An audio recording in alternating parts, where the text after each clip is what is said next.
हरहत सिद्ध सूर्योपाध्याय साधु सर्व अर्थ के प्रकाशी मांगलिक तिनको स्वरूप जाने लागते भरी जो भक्ति काय को नमाए स्तुति को जाने। धन्य धन्य दिन हिते काज सब आज भरे कर जोड़े बारे बारे वंदना हमारी है। मंगल कल्याण सुख ऐसो हम चाहते हैं। ओ मेरी ऐसी दशा जैसी तुम्हारी है। ओ मेरी ऐसी दशा जैसी तुम्हारी है। ओ मेरी ऐसी दशा जैसी तुम्हारी है। क्षत्र चूड़ामणि नामक ये ग्रंथ है और इस ग्रंथ के आधार से राजा सत्येंद्र उसकी विवेकहीनता को आधार बनाकर यहाँ चर्चा की जा रही थी और उपदेश दिया गया, संदेश दिया गया कि हमारा यह मनुष्य जीवन अत्यंत दुर्लभ है। इस मनुष्य जन्म को प्राप्त करके विषयांध होना और रागांध होना, इसमें कुछ सार नहीं है। ना तो हमें विषयांध होना चाहिए, ना हमें रागांध होना चाहिए। राजा को ऐसा विश्वास हो गया कि मंत्री काष्ठांगार सब कुछ संभाल लेने में समर्थ है और मंत्री के भरोसे ही राजपाट चलने लगा।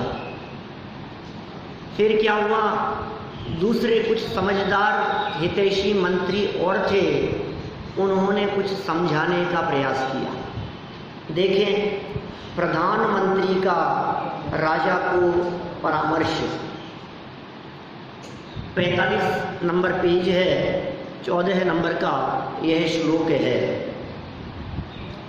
तावता तम समभ्येत्य मंत्री मुख्या अबुधन देव देवैरभिज्ञातं विज्ञाप्यं श्रूयतामिदम्।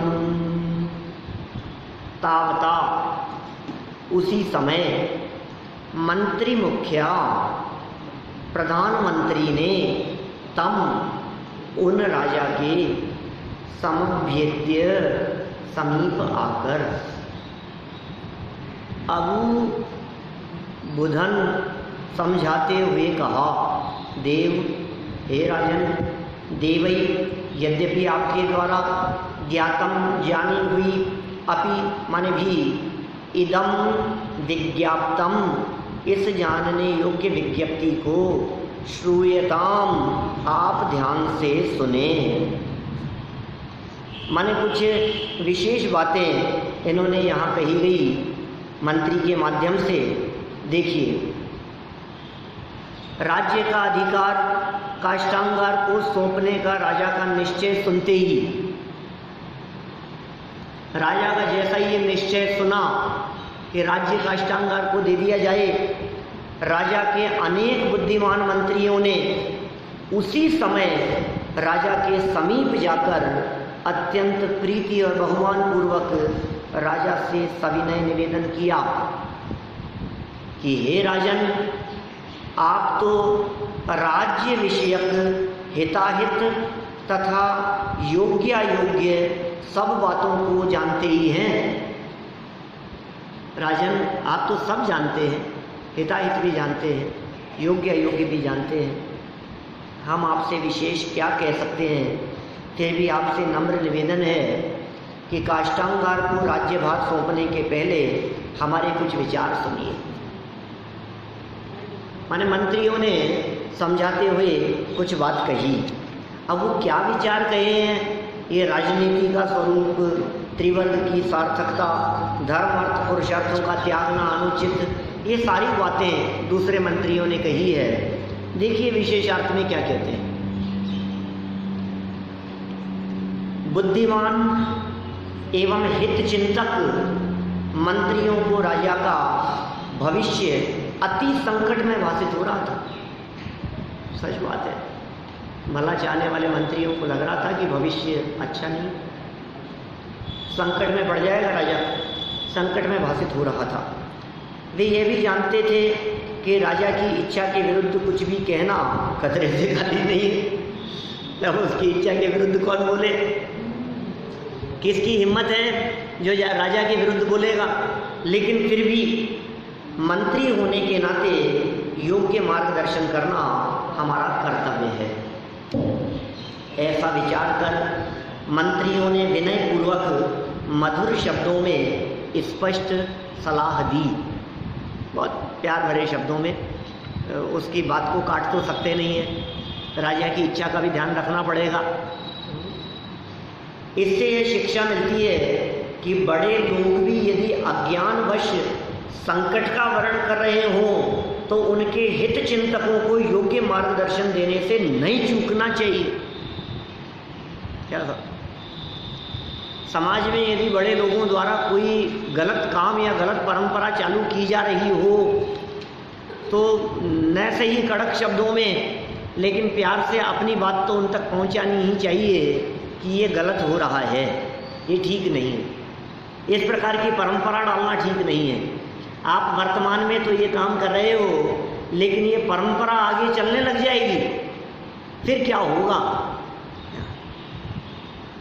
तो अज्ञानवश यदि कोई समझदार व्यक्ति भी, बड़े लोग भी, ऊंचे पद पर आसीन समाज के अधिकारी, नेता हैं, समाज में जिनका बहुत सम्मान है, ऐसे लोग यदि किसी गलत रास्ते पर चलते हुए दिखाई देने लगे तो भविष्य को संकटमय जानकर उनका मार्गदर्शन देने से नहीं चूकना चाहिए।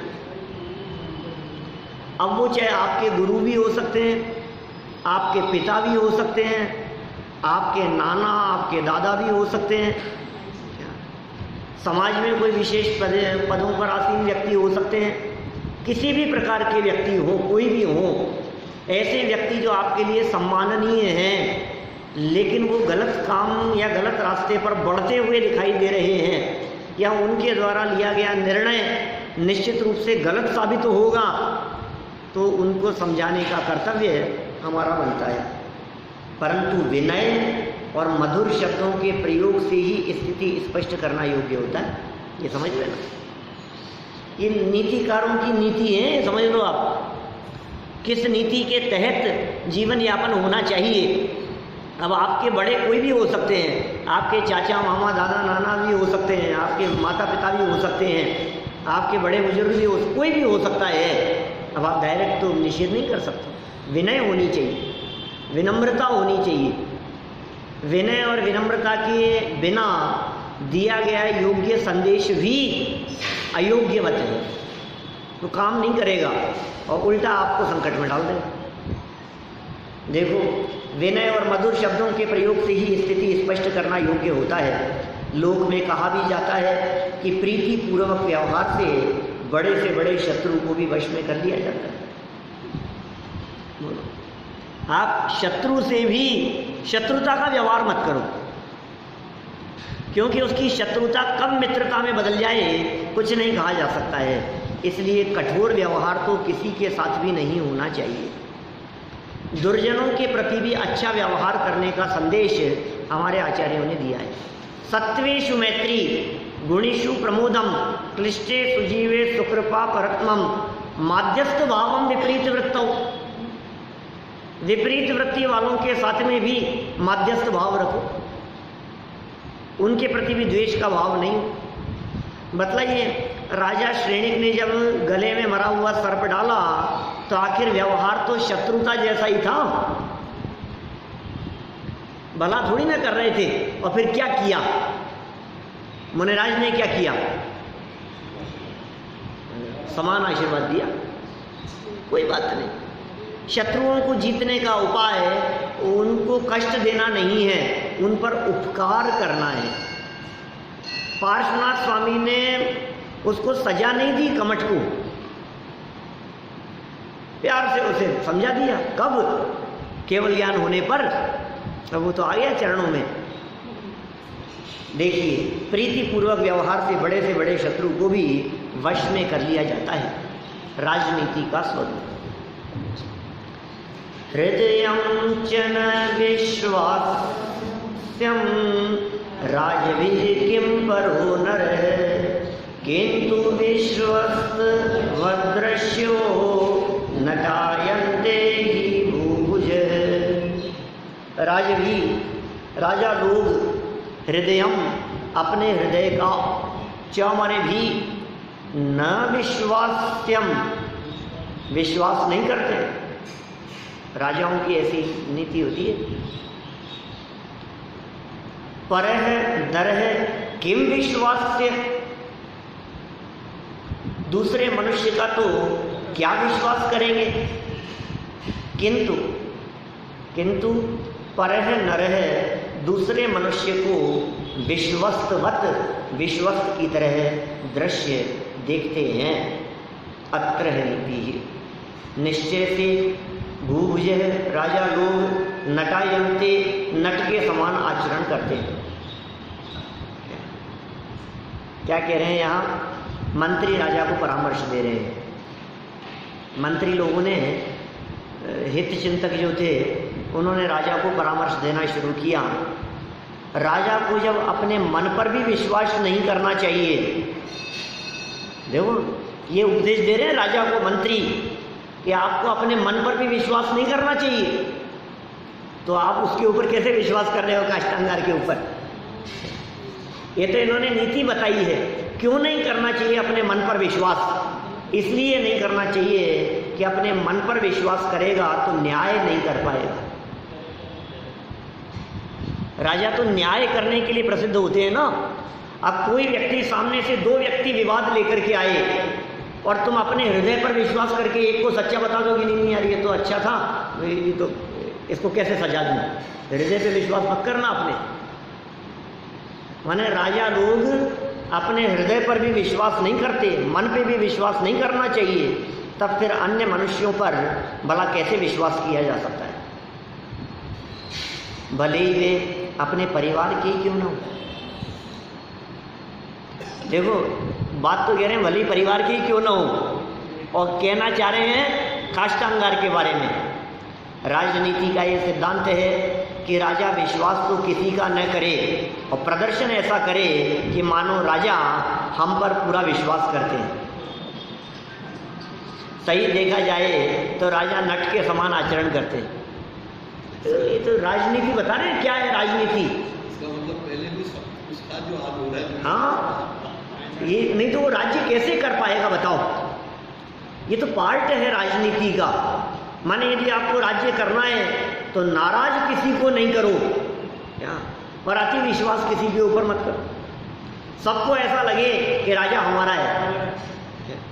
ये मंत्रियों के साथ में घूमने वाले हैं, कभी कदाचित महीने में एक आध बार भी उनके साथ में उठते बैठते हो, ऐसा समझते हैं हमारे ही है। तो ये राजनीति का है, तो जैन धर्म है कि आप जो है सबको ऐसा महसूस कराओ कि आप सबके हो। नीति इधर से जानो कि आप किसी के। नीति से राज करने का नाम ही तो राजनीति है। ये हमने एक दिन कही थी पहले बात। तो सच्चे जैन ही सच्चे राजनीतिज्ञ होते हैं। ये राजनीति शब्द आज बहुत खोटे अर्थ में प्रसिद्ध हो गया है। राजनीति तो बहुत अच्छा शब्द था। जब शासन व्यवस्था चलाने वालों के लिए राजनीति शब्द का प्रयोग, और अभी का नया थोड़ी नहीं, तो 1000 वर्ष पुराना तो पढ़ ही रहे हैं अपन। हजारों वर्षों से राजनीति शब्द चला आ रहा है, लेकिन आज जितना ये शब्द विकृत हो गया है, शायद ये शब्द पुराने समय में इतना विकृत नहीं था। तो राजा तो नट के समान होते हैं। कैसा प्रदर्शन करते हैं? प्रदर्शन ऐसा करते हैं कि हमारे को तुम्हारे ऊपर पूरा विश्वास है, और विश्वास अपने मन पर भी नहीं करते। विशेषार्थ देखिए, राजा का सुव्यवस्थित संचालन करने वाले बुद्धिमान मंत्री राजा से कहते हैं कि हे राजन, आप राजा हो, आप प्रजा के प्रतिपालक हो, उनके प्राण हो। राजा को जब अपने मन का भी विश्वास नहीं करना चाहिए, तब फिर राज किंकर नौकर है वो तो। काष्ठांगार सेनापति का विश्वास करना कहाँ तक उचित है? ये उचित नहीं है कि आप काष्टांगार पर विश्वास कर लें। वो सेनापति है। सर्वशक्ति संपन्न राजा द्वारा एक साधारण व्यक्ति को राज्य का संपूर्ण अधिकार सौंपना महाअविवेक का कार्य हुआ। काष्टांगार को राज्य सौंपकर आप स्वयं ही संकट को निमंत्रण दे रहे हैं। इसलिए हे महाप्रज्ञ, बुद्धिमान, प्रज्ञ माने ज्ञानमान, महाप्रज्ञ, हे विशेष ज्ञानी महात्मन, कुछ विचार कीजिए। यह हमारा नम्र निवेदन है। कितना सुंदर निवेदन कर दिया है, प्यार से बात कह दी है। देखो बात को कैसे लपेट करके कही है। डायरेक्ट नहीं कहा कि महाराज देखो हमारा ये कहना है आप विश्वास मत करो, ऐसे नहीं। महाराज राजाओं को तो ये चाहिए कि वो किसी पर भी विश्वास नहीं करे। हमने तो ऐसे राजा देखे हैं जो अपने मन पर भी विश्वास नहीं करते, अपने हृदय पर भी विश्वास नहीं करते। हृदय और बुद्धि यदि दोनों साथ में हो तो हृदय को छोड़कर बुद्धि के अनुसार निर्णय लिया करते हैं, मन की, क्योंकि हृदय भावुक होता है और बुद्धि तर्क वितर्क करके निर्णय करती है। आप बुद्धि से काम लो, हृदय से नहीं। दिल की मत सुनो, दिमाग से काम लो। दिल बहका देगा आपको, माने आपका हृदय भावुक हो जाएगा, आपका हृदय करुणा से भर जाएगा। नहीं, आप बुद्धि से काम लो। आपके जो हितैषी रहे हैं पूर्व समय में, आपका मन उनके प्रति द्रवित हो जाएगा तो आप निर्णय नहीं कर पाएंगे। राजा को यदि अपने पुत्र को सजा सुनानी हो तो क्या करें बोलो? हृदय से काम लेवें कि बुद्धि से काम लेवें? राजकुमार ने यदि कुछ अपराध किया हो तो राजा क्या करे बोलो? दिल से सोचे, अपने हृदय से, अरे मेरा बेटा है, ऐसा कैसे कर सकता हूँ, इसके साथ तो मैं कुछ नहीं कर सकता। निर्णय कैसे होगा? उन्होंने तो बिना बुद्धि के काम लिया था। चलिए, त्रिवर्ग साधन की सार्थकता बता रहे हैं। त्रिवर्ग तो जानते हैं आप, 4 वर्ग कहें, धर्म अर्थ काम मोक्ष, इनको 4 वर्ग कहते हैं। 4 पुरुषार्थ भी कहा जाता है। धर्म, अर्थ, काम और मोक्ष, इन 4 में से पहले 3 की सार्थकता बतला रहे हैं, फिर चौथे का त्यागना उचित नहीं है, ये बात कही। परस्परा विरोधेन त्रिवर्गो यदि सेव्यते अनर्गलमत सौख्यम अपवर्गोप्यनुक्रमात्। अत्र नीतिगत बात क्या है? यदि माने अगर परस्परा विरोधेन, एक दूसरे के विरोध के बिना, त्रिवर्ग है, धर्म अर्थ काम, इन 3 वर्गों का सेव्यते, सेवन किया जाए। धर्म का भी सेवन करो, अर्थ का भी सेवन करो और गृहस्थ दशा में रहते हुए काम सेवन भी करो, लेकिन कैसे? परस्पर अविरोधी होते हुए। ऐसा नहीं है कि आप भोग में इतने मस्त हो गए कि धर्म और अर्थ छोड़ दिया। लेकिन जैन धर्म में तो धर्म अर्थ काम मोक्ष का अंतर ही नहीं है। हाँ, बिल्कुल कहा है। तो बनारसी दास जी ने एक अलग प्रकार का अर्थ किया है नाटक समय सार में। धर्म अर्थ काम मोक्ष, इन 4 का अलग प्रकार से स्वरूप बतलाया है। देखो क्या कह रहे हैं यहाँ, धर्म अर्थ काम, इन 3 वर्गों का सेव्यते, सेवन किया जाए। अतः माने तो अनर्गलम, बिना रुकावट के, सौख्यम सुख और अनुक्रमात्, मात्रा छुटी है, अनुक्रम से, अपवर्ग है मोक्ष, अपि माने भी, भवती होता है। कितना सुंदर मार्मिक बात कह दी है साहब, बहुत विचारणीय बात है। और राजा को शिक्षा देते हुए मंत्री समझा रहे हैं। एक उपदेश तो पीछे दे दिया गया कि किसी का विश्वास नहीं करना चाहिए, ठीक है। नंबर 2, यदि एक दूसरे के साथ अविरोध पूर्वक, विरोध नहीं हो, सब सदते रहें तो सब बराबर है। धर्म अर्थ और काम, इन 3 पुरुषार्थों का सेवन किया जाए, परस्पर अविरोध पूर्वक तीनों का सेवन किया जाए, तो ये लोक में तो सांसारिक सुख की प्राप्ति होती ही है और परंपरा से मोक्ष की भी प्राप्ति होती है, परंपरा से मोक्ष भी प्राप्त होता है। बोलो कितनी समझदारी की बात यहाँ कह दी गई है। हम निषेध नहीं कर रहे कि आप घर गृहस्थी को छोड़ करके चल दो, ये तो कैसे कहेंगे। धर्म भी करो, अर्थ काम और मोक्ष का पुरुषार्थ, चारों ही पुरुषार्थ, लेकिन एक दूसरे को काटे बिना। विशेषार्थ देखो क्या कहते हैं। माने ऐसा नहीं हो सकता कि आप धर्म करने लगे तो बिजनेस छोड़ दो, काम छोड़ दो। ये व्यापार छोड़ने की नहीं कह रहे हैं, वो भी यथा योग्य करना ही है जितना हो सके।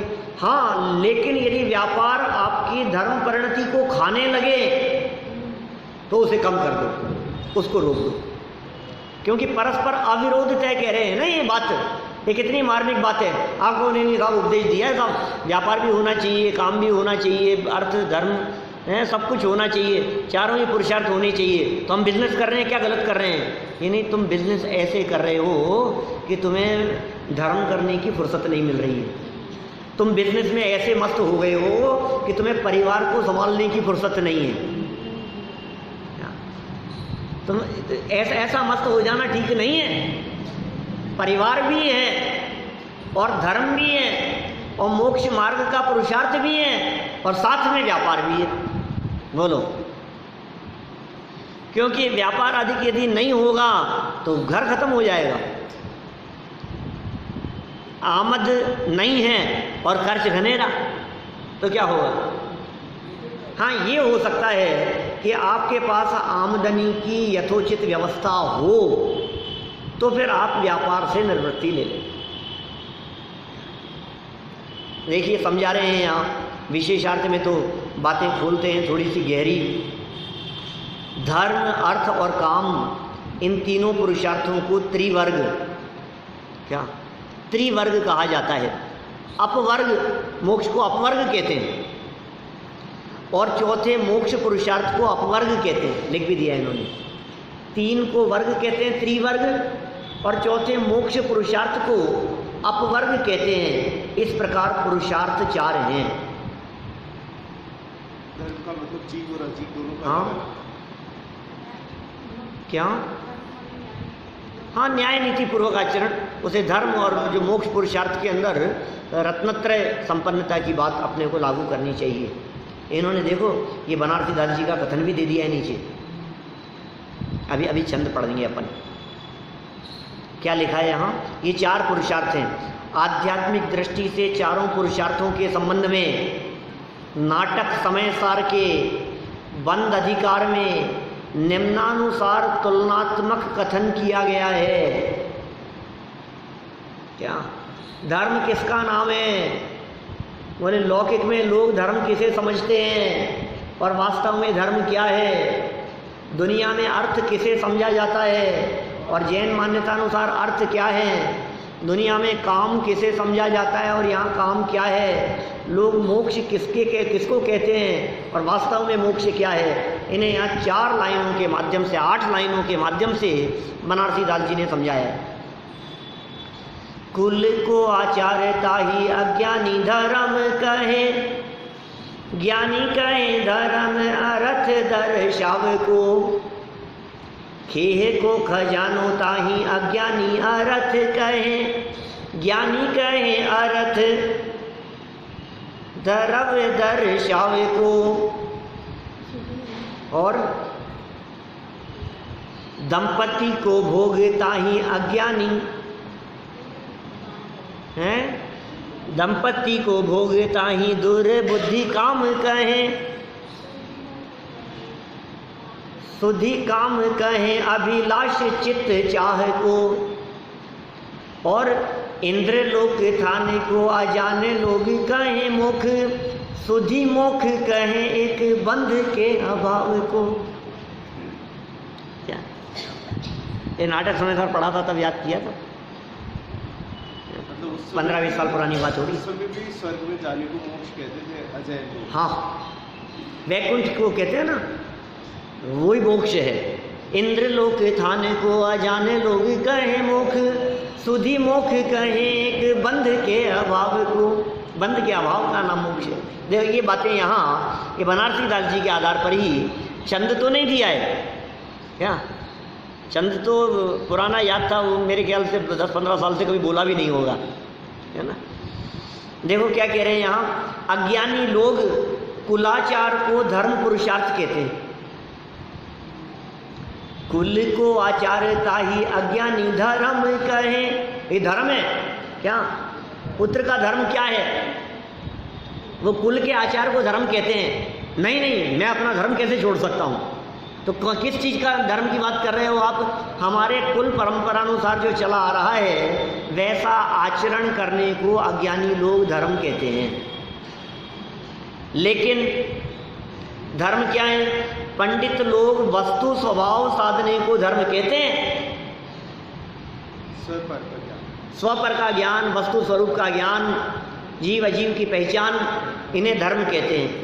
अज्ञानी लोग मिट्टी के ढेर, सोने चांदी आदि के अर्जन को द्रव्य कहते हैं, अर्थ पुरुषार्थ कहते हैं। और ज्ञानी कहे अर्थ द्रव्य दर्शाव को, और ज्ञानी लोग तत्व अवलोकन को अर्थ पुरुषार्थ कहते हैं। बोलो, सभी द्रव्य को अलग अलग। हाँ, ये तो द्रव्य, अर्थ क्या चीज है, अर्थ माने होता है वस्तु,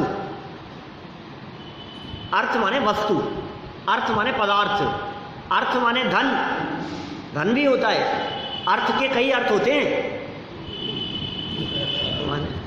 माने अर्थ के, अर्थ का अर्थ क्या है, अर्थ माने धन, अर्थ माने वस्तु, अर्थ माने पदार्थ, अर्थ माने मतलब, अर्थ माने मीनिंग। इसका क्या अर्थ है, अर्थ माने अनुवाद भी होता है, इसका अर्थ करो माने इसका अनुवाद करो, तो कितने अर्थ होते हैं अर्थ के।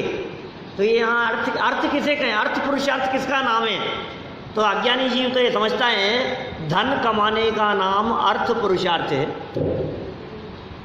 जबकि ज्ञानी क्या कहते हैं, अर्थ माने होता है वस्तु, वस्तु तत्व का अवलोकन करो, ये असली पुरुषार्थ है, अर्थ पुरुषार्थ। और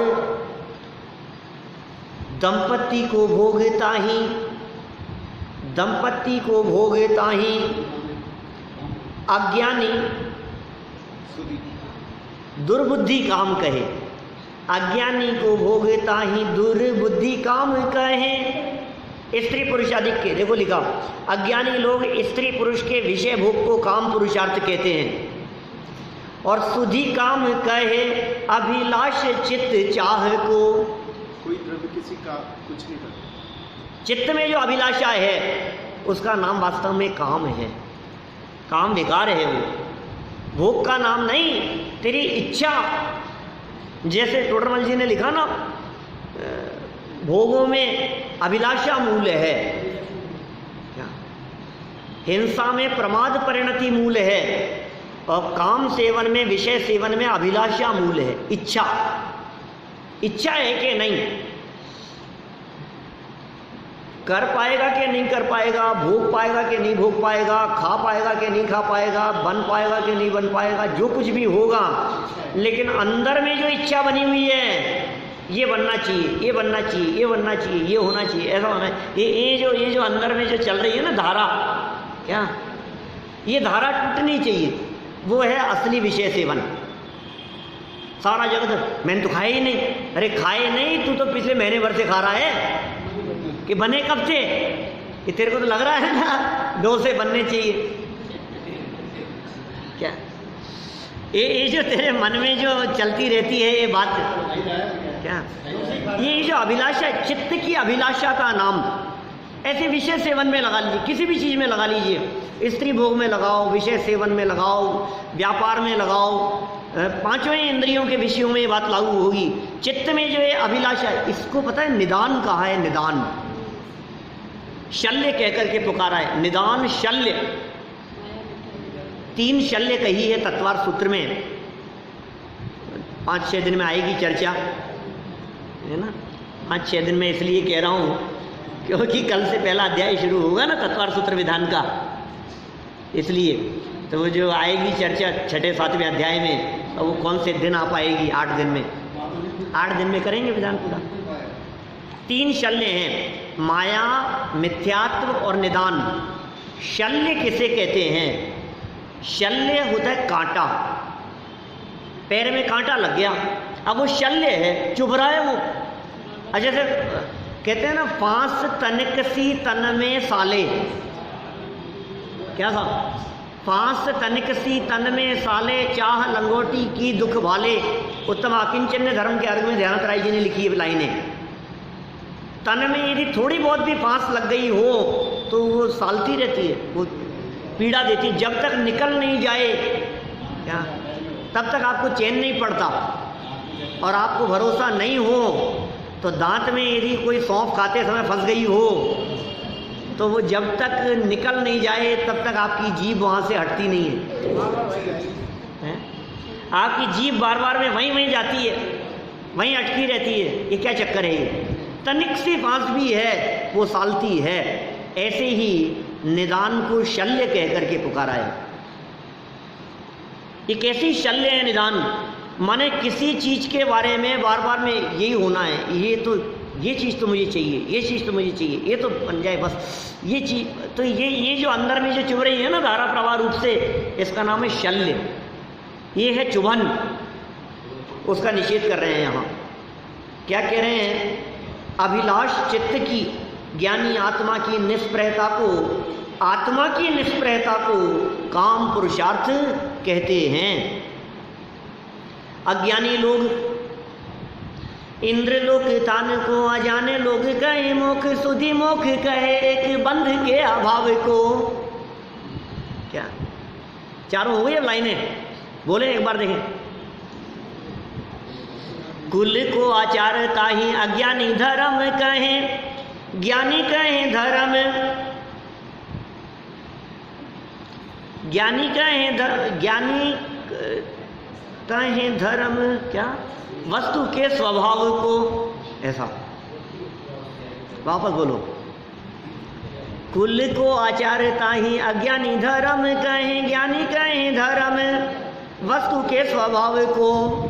और खेह को खजानो, धूल मिट्टी का इकट्ठा ढेर, खेह को खजानो ताहि अज्ञानी अर्थ कहे, ज्ञानी कहे अर्थ दरव दर्शाव को।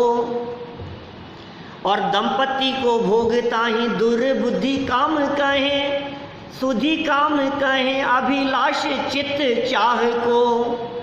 और इंद्रलोक थाने को अजाने लोग कहे मोख, सुधि मोख कहे एक बंध के अभाव को। बनारसी दास जी की पंक्तियाँ हैं, बहुत सुंदर है भी नाटक समय सार। मैंने बीच में बनारसी दास जी के परिचय के संदर्भ में चर्चा करते समय कही थी ये बात कि नाटक समय सार के ये दोहे 400 साल पहले अकबर के ज़माने में गली मोहल्लों और बाज़ारों में युवा लोग गुनगुनाते रहते थे। जैसे आज फिल्मी गाने गुनगुनाते हैं ना, ऐसे उस जमाने में नाटक समय सार के दोहे गुनगुनाते रहते थे लोग। सभी जैन अजैन सब था क्या? बोलो, कुछ तो नहीं था गुनगुनाने के लिए, गाने के लिए, संगीत के तौर पर। आध्यात्मिक शैलियाँ चला करती थी, भजन भक्तियाँ चला करती थी, यही सब चला करते थे।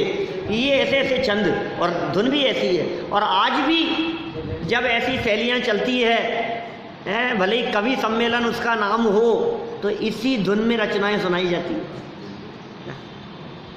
ये सवैया की जो धुन है ना, जिस धुन में गाया है ये सवैया इकतीसा, इस धुन में ही चलते हैं सारे सम्मेलन। इतनी प्रसिद्ध है ये उस जमाने से। ये जो आज कवि सम्मेलनों में गाई जाती है, ये 400 साल से प्रसिद्ध धुन है। सोचो आप, सवैया की धुन। चलिए, तात्पर्य यह है कि वस्तु स्वभाव को यथार्थ जानना धर्म पुरुषार्थ है। द्रव्यों के स्वरूप को भिन्न भिन्न जानना यह अर्थ पुरुषार्थ है। निष्प्रयता का ग्रहण करना काम पुरुषार्थ है। और आत्म स्वरूप के आश्रय से पूर्ण शुद्धता प्रकट करना ये मोक्ष पुरुषार्थ है। स्वभाव के आश्रय से, आत्म स्वभाव के अवलंबन से पूर्ण शुद्धता यदि जीवन में प्रकट हो जावे तो उसका नाम मोक्ष पुरुषार्थ है। एक श्लोक और पढ़ेंगे हम लोग, है ना, क्योंकि इसमें मोक्ष पुरुषार्थ तक की बात यहाँ कही है। तो पुरुषार्थों की बात पूरी हो जाएगी और फिर आगे भी बातें तो और है बहुत बहुत। देखिए, धर्म और अर्थ पुरुषार्थों का त्याग अनुचित, ये शिक्षा नीतिकारों की शिक्षा है, ये नीति है। ये समझदार लोगों को इस नीति का अनुसरण करना चाहिए। ततस्त्याज्यौ न धर्मार्थौ राजभी सुख काम्यया अधः काम्यति देवश्च चेत् मूलस्य कुतः सुखम। ततः इसलिए राजभीः राजाओं को सुख काम्यया सुख प्राप्त करने की वांछा से धर्मार्थौ धर्म और अर्थ को ना माने नहीं त्याज्यौ छोड़ना चाहिए। चेत देव है, यदि आप अधः काम सुख की काम्यति इच्छा करते हैं तो आपका भी धर्म व अर्थ को नहीं छोड़ना चाहिए। माने ये शिक्षा इन्होंने यहाँ दे दी है। फिर कहते हैं अत्र नीति अमूलस्य कुतः सुखम, बिना कारण के सुख कैसे हो सकता है। अमूलस्य मूल के बिना, मूल मतलब कारण जड़, उसके बिना कुतः सुखम। देखिए सरल अर्थ। हाँ, हे राजन, यदि आप सुख चाहते हैं तो धर्म और अर्थ दोनों पुरुषार्थों को मत छोड़िए। धर्म और अर्थ दोनों में से किसी को भी मत छोड़ो। काम का सुख चाहता है तो पहले लिखा था, पहले धर्म में विरोध मत आने दो, इसलिए कह रहे हैं किसी को भी मत छोड़ो। सुख प्राप्ति के मूल कारण तो धर्म और अर्थ पुरुषार्थ ही हैं। सुख के मूल कारण धर्म और अर्थ पुरुषार्थ रूप कारण के बिना सुख रूपी कार्य कैसे हो सकता है। धर्म अर्थ काम मोक्ष, धर्म और अर्थ ये मूल है। तो धर्म से अर्थ आता है क्या? धर्म और अर्थ नहीं, एक के कारण दूसरा नहीं है, सब अलग अलग ही हैं। वस्तु के स्वभाव को धर्म कहा है ना, वो तो निश्चय में। हाँ, वैसे नहीं, व्यवहार में भी जो देखो, व्यवहार भी जो धर्म है, कुल के आचार को तो अज्ञानी धर्म कहते हैं। फिर धर्म किसे कहेंगे हम? वस्तु स्वरूप की समझ के लिए दौड़ती हुई हमारी उपयोग और परिणति का नाम धर्म है। व्यवहार से पुण्य से पैसा आता है। आत्म स्वरूप वस्तु स्वरूप को समझने के लिए जो परिणति दौड़ रही है उसका नाम धर्म है। और पुरुषार्थ जो है वो ये पुरुषार्थ है, इसके लिए प्रयास। और अर्थ पुरुषार्थ किसका नाम है? अर्थ माने धन ही होता है, लेकिन धन के लिए किए जाने वाले प्रयासों का नाम अर्थ पुरुषार्थ है। वो भी न्याय नीति से करना कि अर्थ पुरुषार्थ वास्तविक होगा, और अन्याय अनीति से करना उसका तो निषेध है ही। देखिए, विशेषार्थ पढ़ के हम बात को यहाँ संपन्न करते हैं। धर्म अर्थात पुण्य और अर्थ अर्थात धन।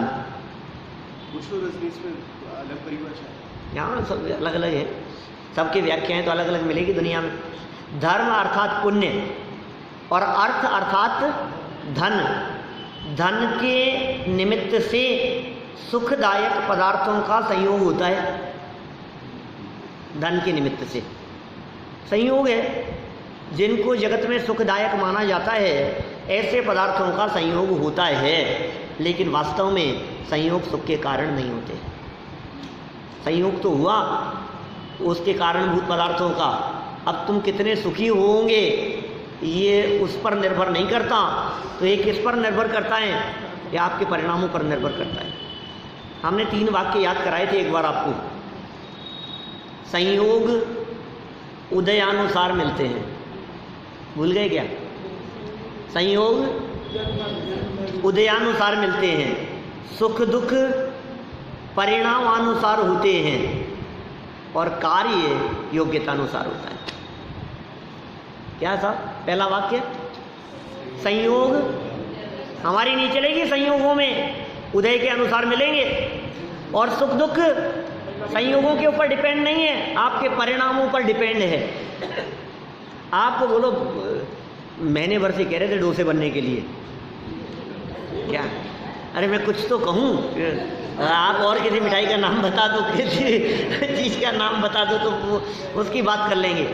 महीने भर से आपका मन था और आज शाम को बन रहे हैं। शाम को भोजन के लिए आते समय आपको पता लगा कि 25 लाख का नुकसान हो गया। अब बोलो डोसे में कितना मज़ा आएगा, हैं? ये क्या हुआ?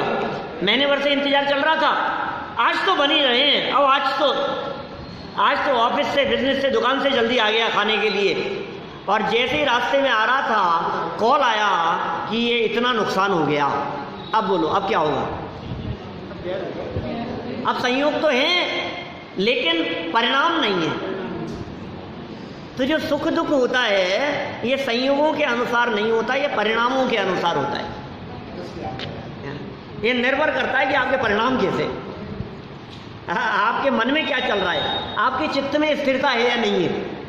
चित्त में स्थिरता नहीं है तो अच्छे से अच्छे पकवान भी सुखी करने में समर्थ नहीं। मन माफिक भोजन बनाओ तो भी नहीं। देखो क्या कह रहे हैं, सुखदायक पदार्थों का संयोग होता है। सांसारिक सुख अर्थात पंचेंद्रियों से प्राप्त सुख, ये सांसारिक सुख कहलाता है। सर्व प्रकार से प्रजा का हित हो, प्रजा सुखी रहे, इस प्रकार अखंड प्रयत्न करते रहना ही राजा का पुण्य कार्य है। सुखी रहें सब जीव जगत के, ये राजा की भावना है नगर के। एक अपेक्षा से प्रजा के हित का प्रामाणिक प्रयत्न ही राजा के लिए धर्म पुरुषार्थ है। राज्य में आर्थिक संपन्नता हो, कोई भूखा न रहे, राज भंडार समृद्ध बनाते रहना ही राजा का अर्थ पुरुषार्थ है। सब जगह खुशहाली हो, कोई भूखा न रहे, संपन्नता हो, समृद्धि सब जगह फैली रहे, यही राजा की भावना होती है। अपने व्यक्तिगत जीवन में स्वयं संतुष्ट रहना और अपने निमित्त से प्रजा के प्रत्येक व्यक्ति को समुचित समाधान मिलता रहे, ऐसा प्रयास करना ही राजा का काम पुरुषार्थ है। राजा के लिए धर्म का मोक्ष अलग हो गया, राजा के लिए बात अलग हो गई, लेकिन सब अपने अपने राजा हैं क्या? कोई समाज का राजा है, कोई मंदिर का राजा है, कोई किसी पद पर है और कोई कहीं नहीं है तो अपने परिवार का राजा है। सब पर लागू होगी बात। हाँ देखो, अभी आप अपने परिवार के मुख्य हैं तो आपका दायित्व क्या बनता है कि परिवार में सुख शांति रहे, परिवार में समृद्धि रहे, परिवार में कोई भूखा न रहे, परिवार में आपस में विवाद न हो, झगड़ा न हो। ये तो परिवार के राजा की बात हो गई। तो सब जगह सब राजा हो जाएंगे कि नहीं? अतः हे राजन, सुख के लिए धर्म और अर्थ पुरुषार्थ को वृक्ष के लिए जड़ के समान मूल कारण कहा है। इसलिए काष्ठांगार को राज्यभार सौंपने में धर्म और अर्थ पुरुषार्थों का नियम से नाश होगा। मंत्रियों की शिक्षा है। इस कारण आप राज्य के सर्वे सर्वा बने रहें, यह हमारा आपसे पुनः पुनः करबद्ध निवेदन है। माने जो मंत्री लोग थे, समझदार मंत्री, उस समझदार मंत्रियों ने वो काष्ठांगार के विरुद्ध भी बात कही, राजा के हित में बात कही और नीतियां भी बतला दी। और जैसी नीतियां उन्होंने राजा के लिए बतलाई है, वैसी ही नीतियां हमारे जीवन में भी हमें लागू करना चाहिए। क्योंकि यदि राज्य में सुख शांति चाहते हैं तो राजा इन नीतियों को अपनाएं, और परिवार में सुख शांति चाहते हैं तो आप परिवार में इन नीतियों को अपनाएं। लेकिन ध्यान रखना, जो नीति पहले कही गई थी, परस्पर विरोध नहीं होना चाहिए। धर्म अर्थ काम इन वर्गों में परस्पर विरोध नहीं होना चाहिए, या एक की अपेक्षा में अन्य की उपेक्षा नहीं होनी चाहिए। इसलिए वस्तु स्वभाव का अवलंबन लेते हुए, अपने ज्ञायक आत्म तत्व का स्वरूप समझते हुए, उसका श्रद्धान करते हुए यथा योग्य रीति से हम इन पुरुषार्थों का पालन करें। इसी मंगल भावना से बात को यहीं विराम देता हूँ। चर्चा को आगे हम बढ़ाएंगे 2 बड़े आयोजनों के बाद में। कल से अपना विधान 8 दिन तत्वार सूत्र विधान, और फिर उसके बाद में 6 दिन वहाँ हमारा टीकमगढ़ में समय सार विधान।